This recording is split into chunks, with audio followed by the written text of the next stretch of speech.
All right, we're live. This is the Savage Brushstroke. I'm Ralf AKA Precious Gorgeous, and I'm here with my buddy Shawtane Bowen.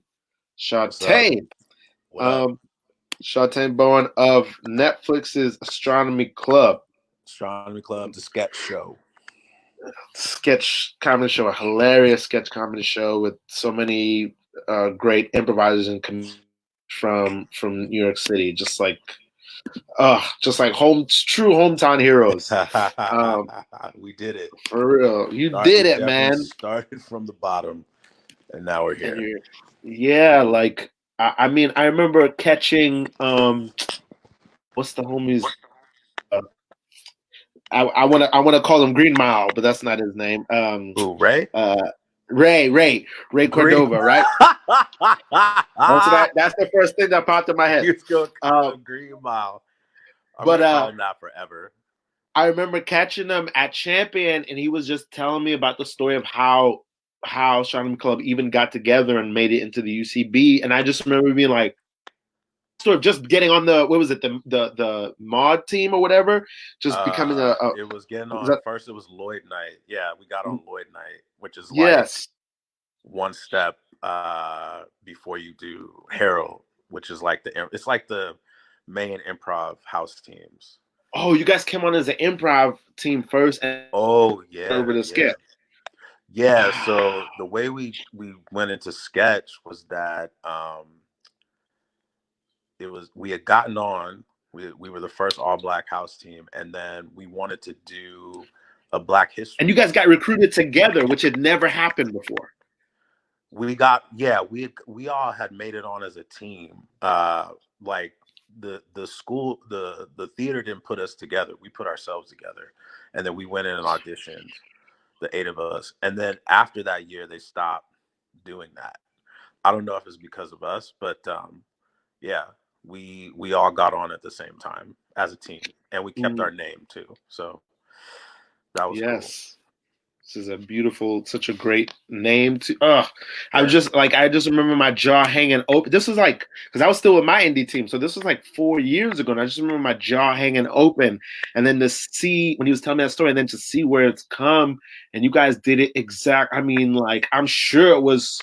I remember talking to you about just thinking it would happen, like you guys go through and do it. Watching, I'm not close to everybody on the team, but I could see everybody. You know what I mean? Keisha Zoller and I have never. I don't think even we've met like once or twice, but I've been watching her in the scene for like a decade. Like watch every, you know what I mean? Like, so yeah, they're like real hometown heroes. Yeah, when I first started doing improv, she was like already like an OG, because she was in Doppelganger with Nicole Byer and Sashir. Yeah, they were a trio, and like I think I saw them do like a couple of improv festivals and like a contest, but they were hilarious, and they were like the first Black people I ever saw do improv at the theater. So it was, and they were hilarious. Yeah. So then to fast forward like 2 years or so to be on a team with one of them was like a head trip. Wow, bro. Yeah. Wow. Yeah. Crazy. That's so wild. Yeah, it's like, I remember that whole era. Like Keisha was one of the first people I saw. Like I feel like we came in around the same time, and our group was like, I think it was like Donald Glover was right ahead of us, and then and then there was like a whole crop of just Black people. And right then it was like me, you, and Patrick Kakuda and Julia Morales, and but it's like this is small crop, and then now to like where you guys took it all the way to the end zone. Please, if anybody has not seen Astronomy Club on Netflix, I mean, that show just does us proud. It's so truly funny and so truly feel good. So I just want to give you all your love for that. Yes. Thank you. I want to talk about just your influences. So like I asked you to come up with like a famous influence and a peer influence that you want to talk about. I want to bring up, this is kind of a tangent, but like just last night for no reason, because whenever I think of him, I just go down the rabbit hole. I watched an hour-long Raphael Sadiq interview and listened to the whole 2020 Tone like greatest hits. Like I loved his last album, Jimmy Lee, and he's just like a guy that, like, you know, as a musician, I'm a rapper, but I look like, there's certain guys, D'Angelo, Miguel, Bilal, Raphael Sadiq, that I'm just like, they mystify me. So like the Bay, just kind of Bay Area energy is like, I'm all in it right now. So I'm prepared. I'm prepared to talk to you. Yeah, Tony's from Oakland. Yeah. I once met, I mean, it was brief. I met Dawn from En Vogue. From Lucy Pearl. Yeah, well, from En Vogue. En Vogue, yeah. He was talking about her then, and that's like, to me, like, that's one of those songs, like, I Want to Dance Tonight. I just like, I always think about like what would have happened if they would have kept going. That song is so, it's a great song. Such a great song. I was in college. I was working at this sandwich shop. The owner was a total dick, and but it was a popular spot. The line would always be like wrapped around the street, like out the door around the street, like 4 or 5 blocks. And a woman walks up, and I looked at her, and I was like, "Oh shit!" And I said, "I used to have a crush on Dawn from Vogue," and she started laughing. She was like with her manager. Manager started laughing, whatever. And then I was just like, "Oh my god, I love your music. You know, I grew up on it, Vogue. It's a purple thing." And she was like, "Oh, that's so sweet." And then I gave her a sandwich for free. Nice move. I was like, "Nah, you don't have to pay for this." Are they from the Bay? And Vogue is from the Bay too? They're from Oakland, yeah. They're from the Bay Area. Wow, of course, because they're like, you know, when you think of those groups, 2020 Tone, but especially En Vogue, they were so like almost alternative, and like they had guard with the. They had like a rock and roll song too, right? Yes, yeah. It's not What's It Gonna Be, but like all their songs had like this edge, just like, you know, this kind of mind. Yes. And the rest will follow, or your app, or something like that. Yeah, they were Afro punk, black girl rock, like early, you know. Yeah, it was them and like Janet Jackson had like a similar track, which is like Black Cat or something like that. Yeah. But the Bay has a rich musical history. It's like Too Short, E40, you know, heroes. Yeah, man. Yeah, it's pretty sick. I love E40 so much. Like E40 is the best. He's so underrated. Everyone steals his vocabulary. Like he just, if there's a word in hip hop, most likely, if like slang term, like most likely he invented that shit. Yes, yeah. You know. But yeah, I mean, he went national. He's a hero from for a few albums, and now you know he's like ambassador to the Bay. Yes, yeah, and I would say too, hip hop. I think everyone, he's like Scarface. He's one of those guys that every guy from every region is like, it's automatic, like, you know, and he's still so relevant. You know what I mean? He probably still goes gold everything he drops. You know. Yes. Yeah, man. So I'm especially interested because I love, what I love about you is you're so you're not like somebody I would have like old, you know, you're not like, oh, when I was doing it or whatever it is, like shit nowadays is not good, but you really, I think you're someone who really you carry Oakland in your back, and you carry where you came from. Well, without being obnoxious about it. Let me just say this: I'm not from Oakland, I'm from East Palo Alto, but They're both in the Bay. So I just want to make. Thank you for clarifying. Yeah, I know. Oh, yeah.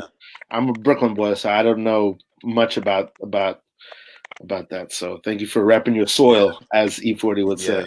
As E40 would say. So what is the first piece you wanted to bring today that was like from a famous artist? You're popping a little bit over on your side. Is there like there's something happening with the mic? I mean, you're kind of going in and out like you're freezing. Ooh, good now. How about this? Oh yes, it's much better. Is it better for you? Yeah. Yeah. Sorry. What was the last thing you said? What is the piece that you wanted to show today that is like the piece from a famous artist? You said it would be like a song or like anything at all. Yeah. There's this. I mean, this is hard because I feel like I'm influenced by a lot of things. Like Bill Hicks is like, I'm a big fan of Bill Hicks's work. He's if you're into comedy or if you're into just like, really political stuff, that's funny. I mean, they would call him he was like Noam Chomsky with dick jokes. So big fan of him. Big fan of Paul Mooney, who was like Rich Pryor's right-hand guy. He has an album called Race. Yes. It's really hard to find on vinyl, but you could probably find it on YouTube. It's on streaming. One of the best comedy albums. Yeah. It's one of the best comedy albums I've ever heard. But what I settled on was Ice Cube. Of course. Yes. I am the biggest Ice Cube fan. Like, damn, bro. You knew I was going to talk about Ice Cube. Come on, I didn't. You know what? I didn't realize it, but now I'm thinking, of course. Yeah. You guys did a whole episode. I'm sure that was about Ice Cube. Oh man, or the whole interstitial. Yeah, man. Like, I grew up. Well, first of all, I grew up like during the birth of like hip hop. So like I was born in '77, but like I was a kid during the '80s. So I'm like an '80s baby. But like when I first started listening to hip hop, it was like Public Enemy, like KRS-One, like Boogie Down Productions, and I loved it. I love, MC Lyte, like all that shit. But the first time I ever heard Dope Man, I was like, oh shit, this is different.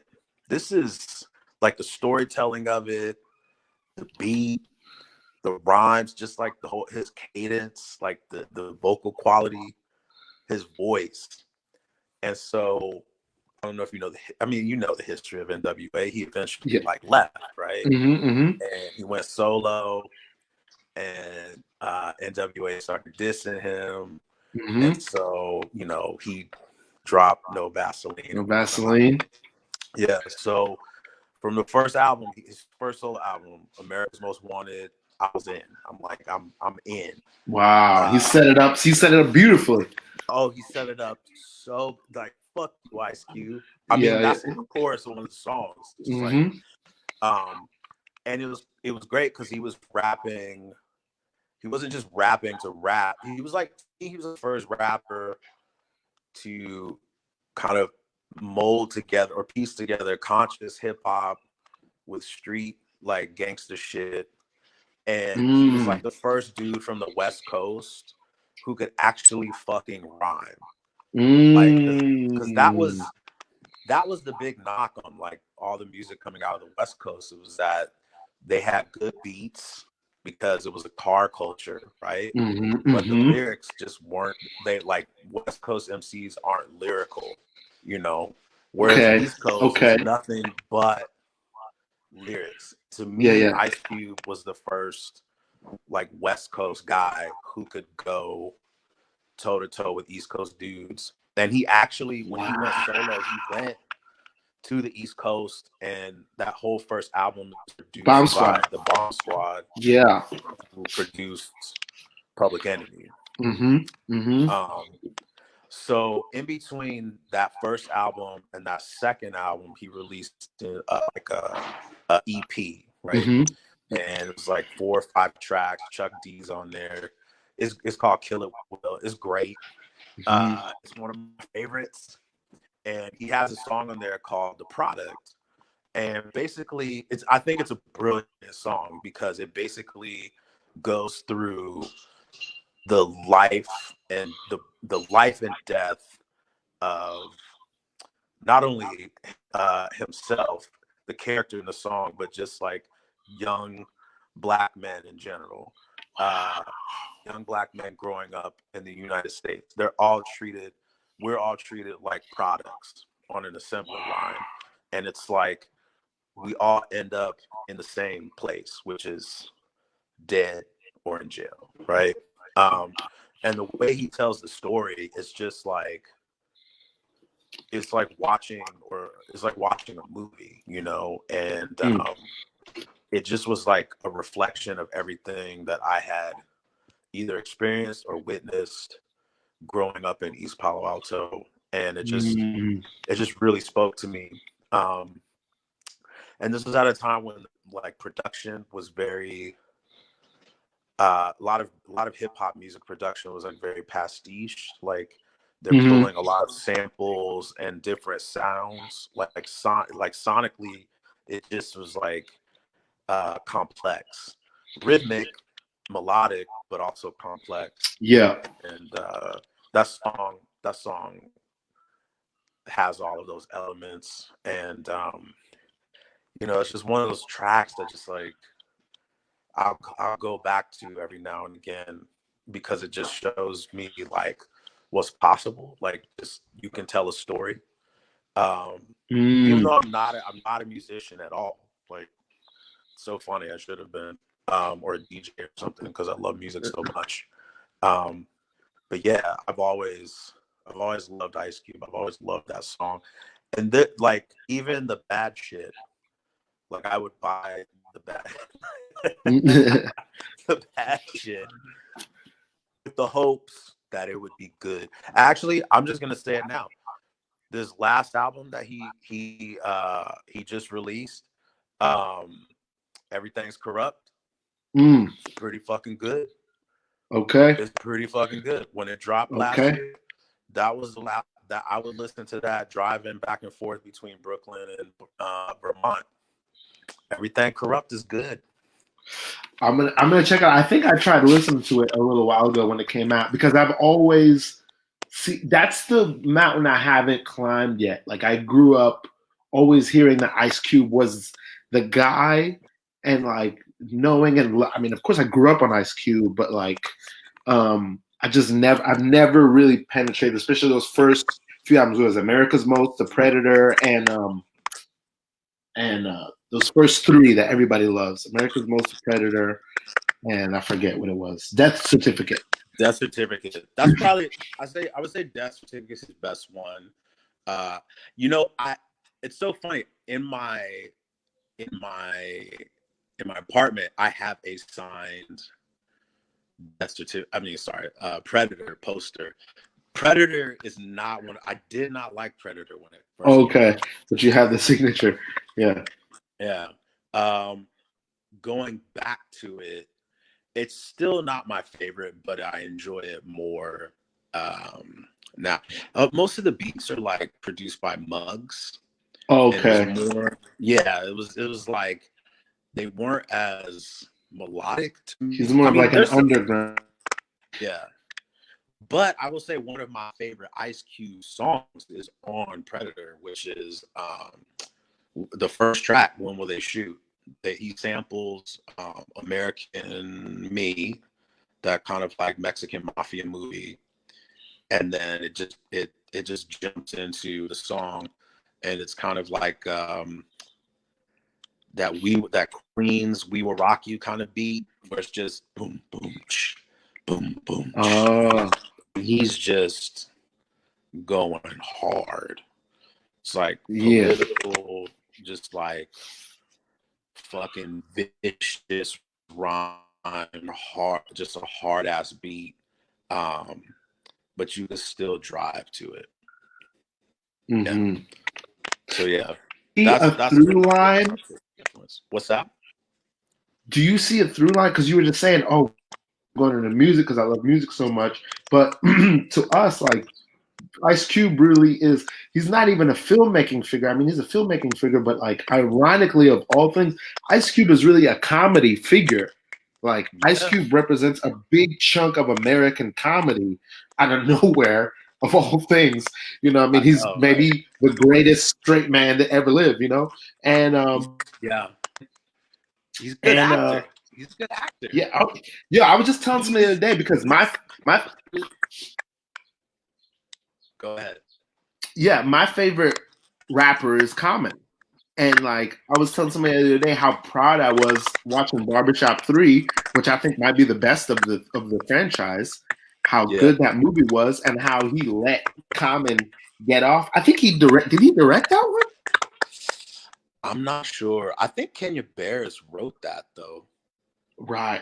Well, there's a bunch of Blackish people involved. Deion Cole's in it, and who's hilarious. I think Anthony Anderson's in it.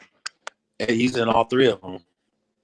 Mm-hmm. The first one he was a dude that was trying to steal the ATM. Okay. Yeah. I don't remember who directed that, but like, Ice Cube. You know, it's interesting. I've never thought about him as like being a piece, like a large part of American comedy.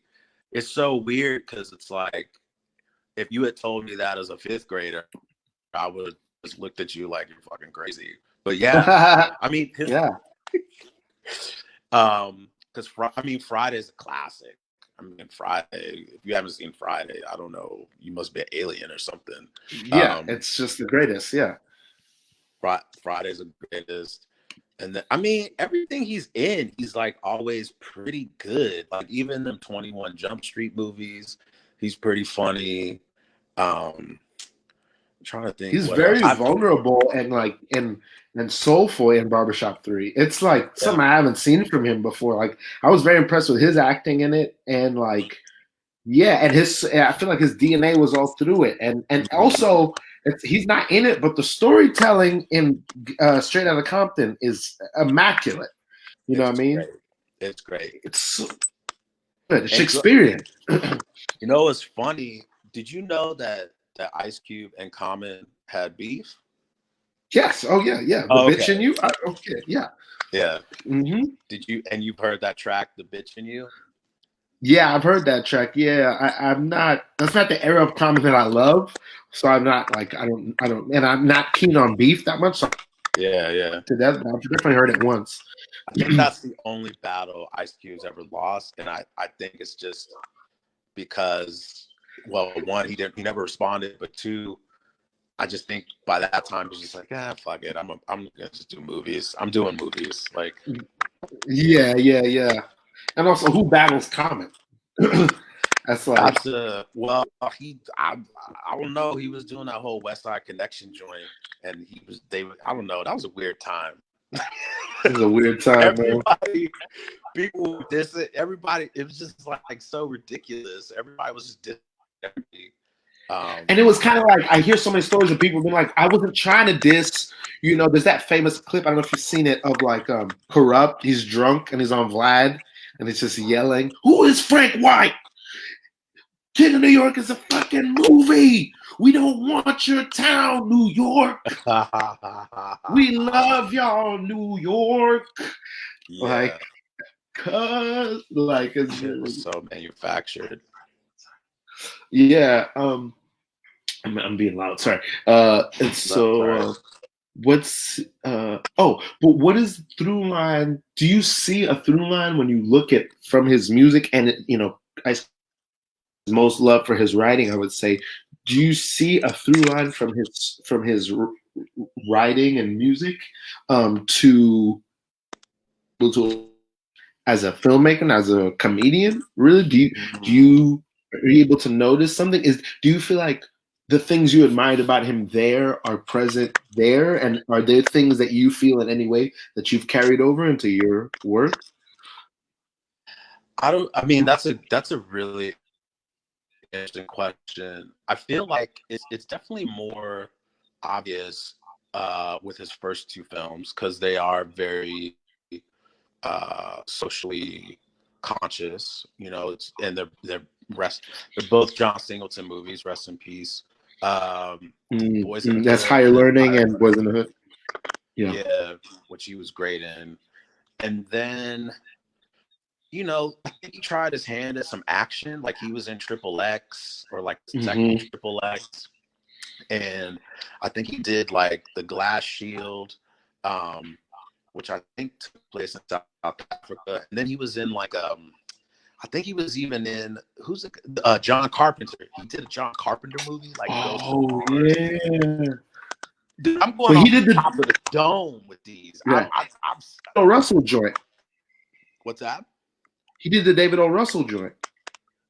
Oh shit! Yes, Three Kings. That's a classic. Yeah, that's one of his best dramatic roles. He was great in that. Yeah, and then so all of those movies. Yeah, I see the through line to his music. Just given his that Ice Cube moniker, that the politics, you know, that he espoused. But then we start getting into like, are we there yet? And like, are we done yet? No, it's not as. I think those are, and I just full disclosure, I've never seen them. I haven't. I don't want to watch those. Okay. Yeah. But Barbershop 3, I feel like is a return to that. I think that's the best Barbershop. Yeah, I think it's the best one. And I never saw 2, but I loved 1 a lot. Yeah. It's almost like that persona, he still has that persona, but now he's not making fun of it, but it's now just like, you know, it's almost like this just shows how legendary he is. You know, it's like Robert De Niro, right? It's like he was in Goodfellas, Godfather 2, like Raging Bull. He did all these classic movies, but now he's older. You know, comedians or Hollywood, they're like, oh, let's make him a dirty grandpa or some shit like that. Right. So I'm not saying Ice Cube's gone that bad, but it's just kind of like what was that movie he did? Fist Fight? Yes. Where he was like something like that, yeah, boxing movie. Oh, yes, yeah, with Charlie Day or something. Yeah, he was great in that, but he just kind of played that IQ kind of like gangster character, gangster school teacher. But he's a school teacher, and you know, it's just like, but it was believable. It was funny, you know. Well, to go like way off the rails now, because you had that experience of doing that episode, kind of with the through line about Cube and your admiration for him. You to go like I want to get into the behind the scenes. You did that episode of Astronomy Club, whereas the through line was your admiration for Ice Cube and wanted to do Ice Cube Day. Shawtane, I lost him. I'm gonna try to get Shawtane back. You guys sit tight. I'm trying to get him back.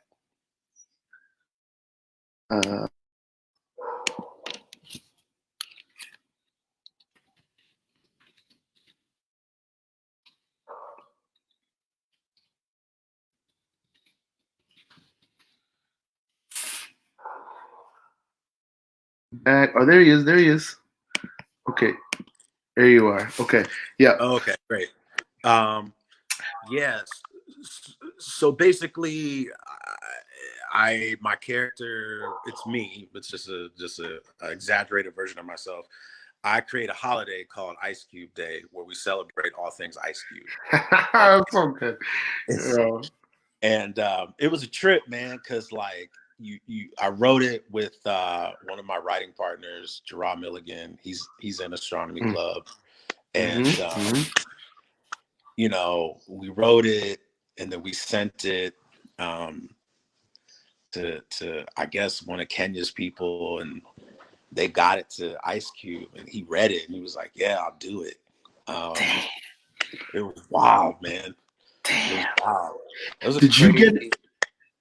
Yeah. Did you get a sense as it was going on? Like, did he? Do you think he realized that he was kind of, especially for you, that he was sort of fulfilling a wish for you? You know what I mean? Do you feel like he responded to it, or was he just there like, yeah, okay, let's shoot this day. Let me just do these hours, and not that I he was think. cold or something, but you know. I mean, I don't know. I don't want to like say that I'm inside the mind of Ice Cube, but I guess I would say I would I would guess that one, it's very flattering, like to have someone from another like someone from another generation who you've obviously influenced to write, a comedy sketch that's not making fun of you, but is actually like elevating you. So that's the first Mm-hmm. thing. And the second thing Mm-hmm. was like it was just funny. Like it was a funny script. Like it's one of my heroes. So I put a lot of time and energy into making sure that the shit was as funny as possible. Um, but like, and then obviously like his connection with Kenya, it's like Mm-hmm. I mean, Mm-hmm. he Mm-hmm. could have said no, but like here I'll say this: if the script was whack, he could have said no, you know. Mm-hmm. Um, but he was a total. I mean, he was a total professional. Like he showed up. He gave us an hour. We had Okay. an hour to get his scene, and he showed up, and it was like the president was not this shitty president, but like Yeah. Yeah. let's Yeah. say Obama. It was like, all right, Ice Cube is in the driveway. Okay, Ice Cube is walking to the door. Okay, Ice Cube is opening the door. Okay, Ice Cube is on set. Ice Cube is walking the set. Okay, Ice Cube is here. And when he came around the corner, I was like, ah, but I had to push it down inside. Be a I'm like, little whore. I Right. had to be professional. Yeah. Um, Yeah. and I got to improvise with him, you know. Yeah, man. And he was wearing his Ice Cube uniform. You know what I'm saying? He had like the all black shit with the shades, and it was real. And he knew. Here's the other thing, because people were telling me like, "Hey, you never know with celebrities, man. Like sometimes celebrities they don't learn their lines. Like, they just show up. They've never even seen the script. I mean, I knew he had seen the script, but some people had gotten in my head, and I was like, oh fuck. And he showed up. He knew every single line, dude. He just was like a professional, Mm. and he was super nice. Mm. And after we wrapped, he sat in our little green room, and he took pictures with the wardrobe people, hair and makeup, craft services. He signed autographs. Like he was very, very generous with his time. He was, and you know how they say, never meet your heroes? Mm-hmm. That's bullshit. Ice Cube, Damn, Ice man. Cube was legit. I was really Oh, happy. man. Yo, that pyroclastic flow, yo. Oh Oh, man. shoot. Ah, Man. Okay. Well, okay, that's a beautiful story. But I wanna make sure we get in this last piece. So what is last bit, yeah, yeah, yeah. the piece from a peer that you wanted to talk about? I don't know. She's so like successful now. I don't know if she's a peer, but like I'm definitely not at her level career wise. But my ex-girlfriend from grad school, um I don't need to say her name, I guess. I mean, you could probably Mm-hmm. figure it out using Google or whatever. But when I was in grad school, my girlfriend at the time, it was grad school for acting, and she was, when we first started the program, she was like one of the best actors in the program. Um, but as we started going through doing more like classical theater, like Shakespeare, shit like that, she struggled, and she had a tough time. And so she started writing a play. Um, And she would like get up every morning at 6 a.m. and she would like work on this play.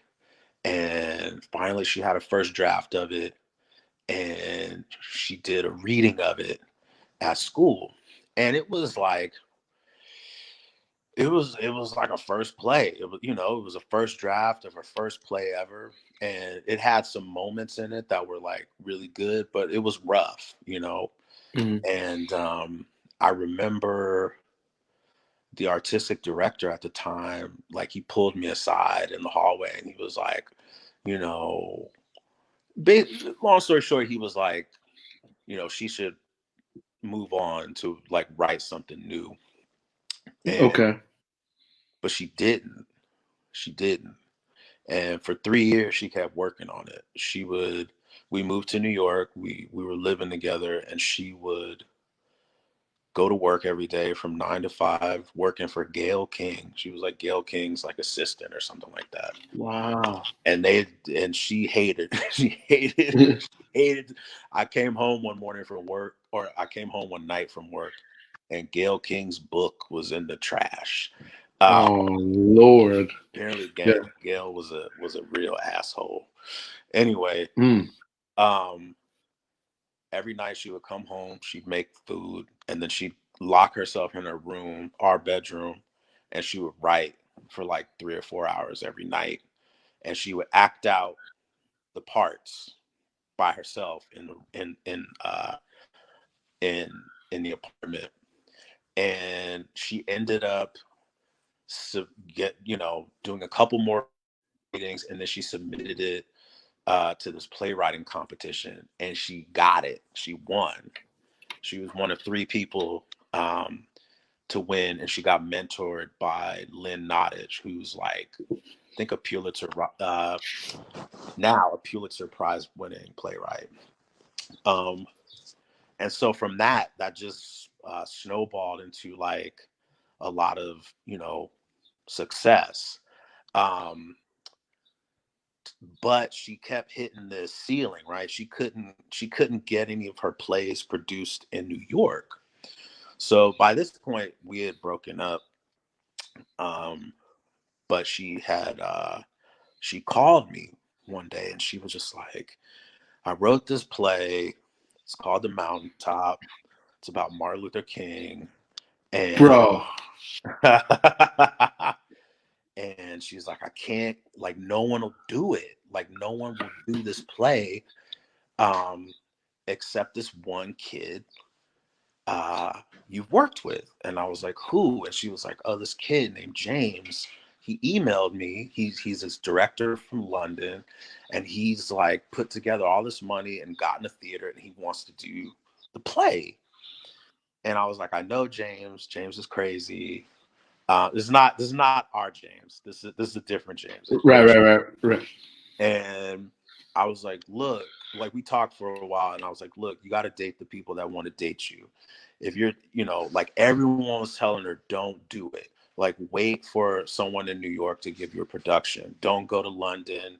You don't know what the scene is like there. You don't know if this guy can direct. And I was just like, he is, and I was honest with her. I was like, he is a great director. He just doesn't. I'm sure this is 10 years ago, so I'm sure he's improved, but he just has a tough time communicating with actors.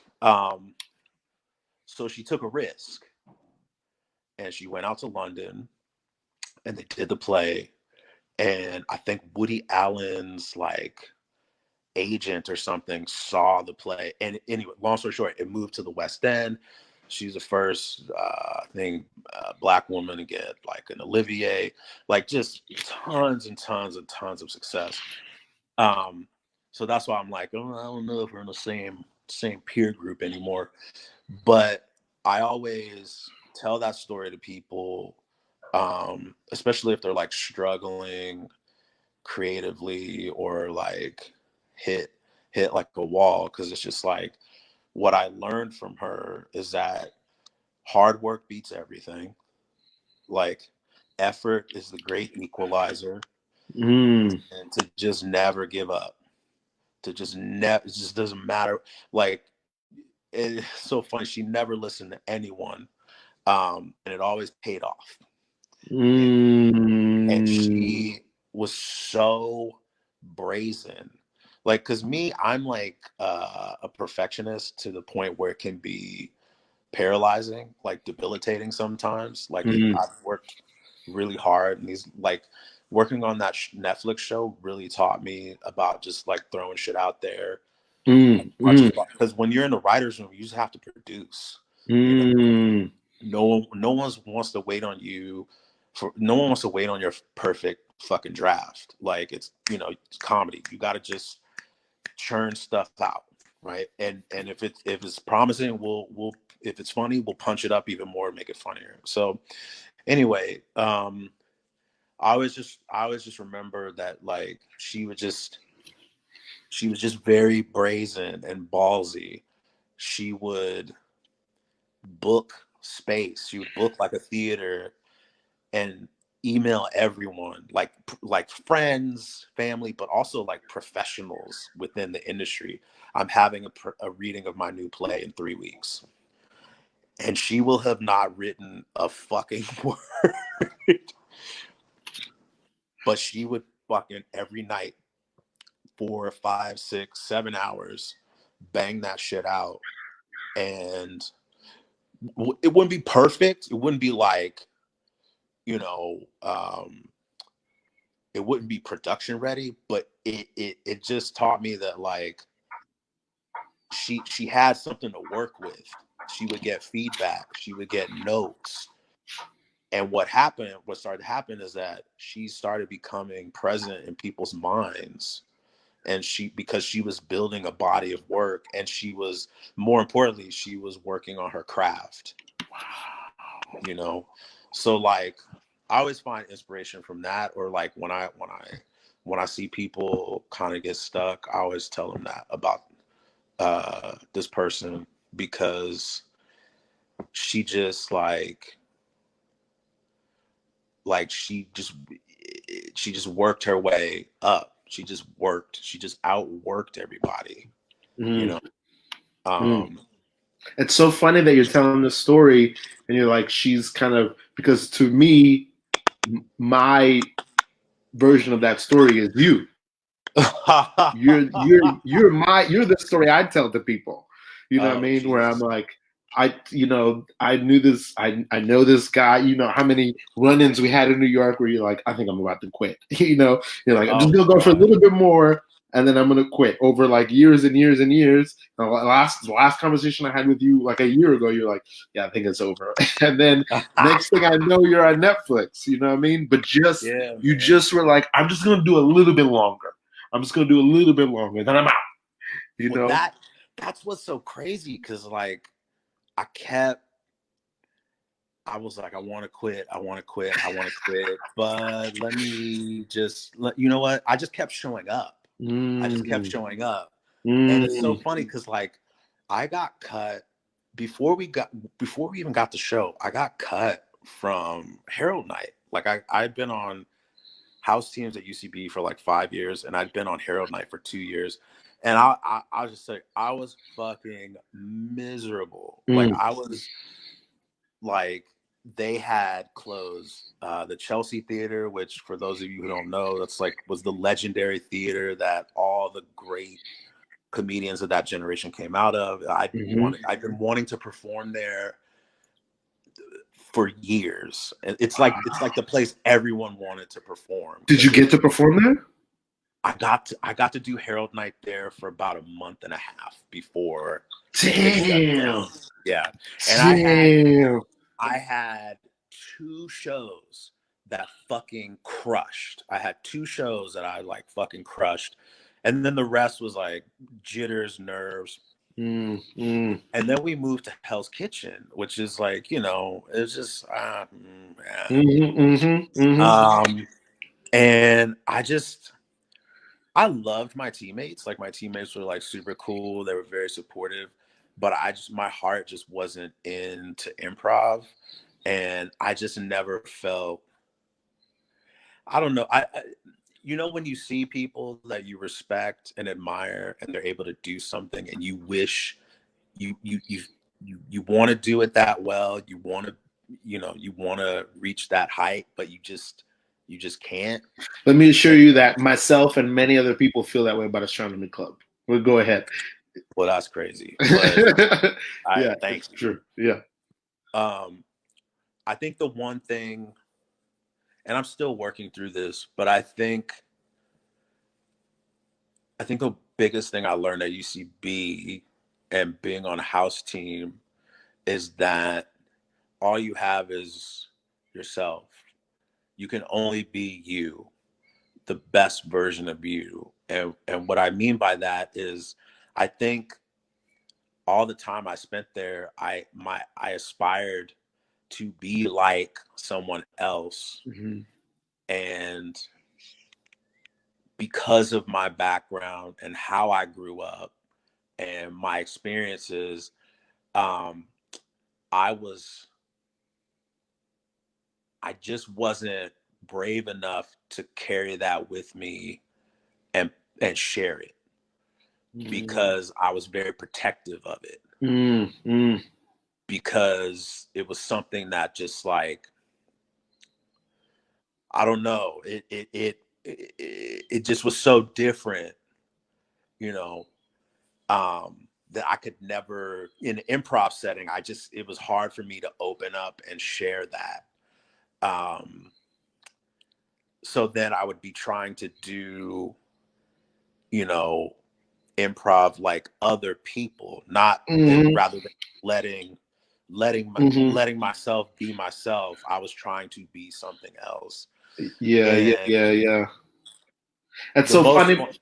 Yeah. Go ahead. Sorry. It's so funny because like my main of Shawtane is the first time we met doing 10,000 Hours with Julia, and I just remember just being in a scene with you, but like also like being mesmerized by you, and just like, this man is a piece of jazz music, and I didn't always see that side of you. But when I think back, I'm like, well, that's a comfortable room. We're with Julia. There's a lot of Black players in the room. It's a safe room, and like that Shawtane doesn't always come out because the world's not always safe for that Shawtane. You know what I mean? And it's such a shame because it's, I mean, yeah, it's just when old Shawtane comes out, it's so beautiful. It's vividly, you know what I mean? You know who I love? Do you know X Mayo?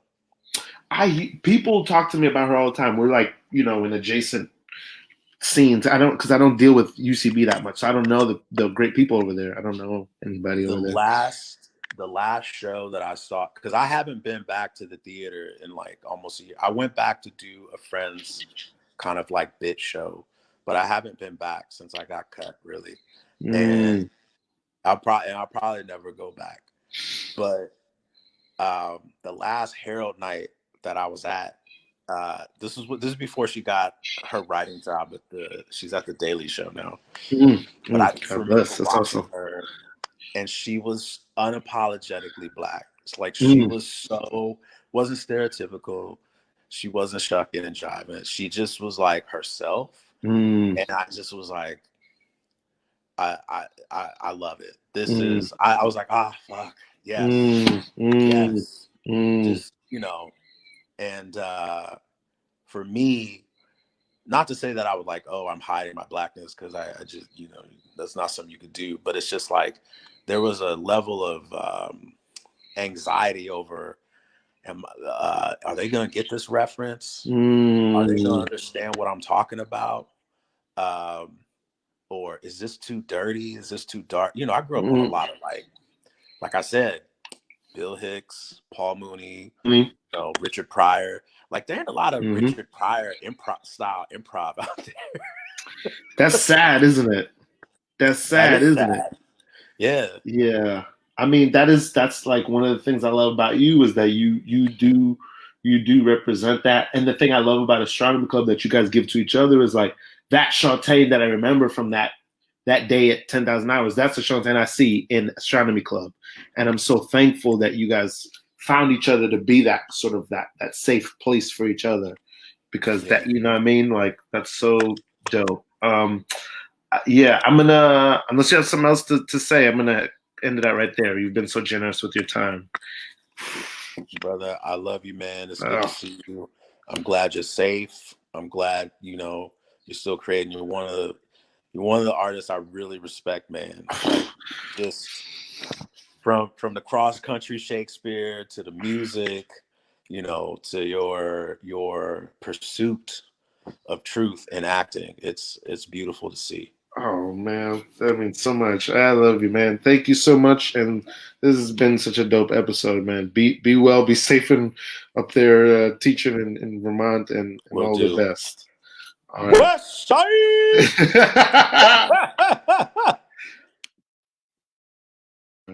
That's Savage Brushstroke. We'll see you guys next time. Be safe out there. Stay healthy. All the best.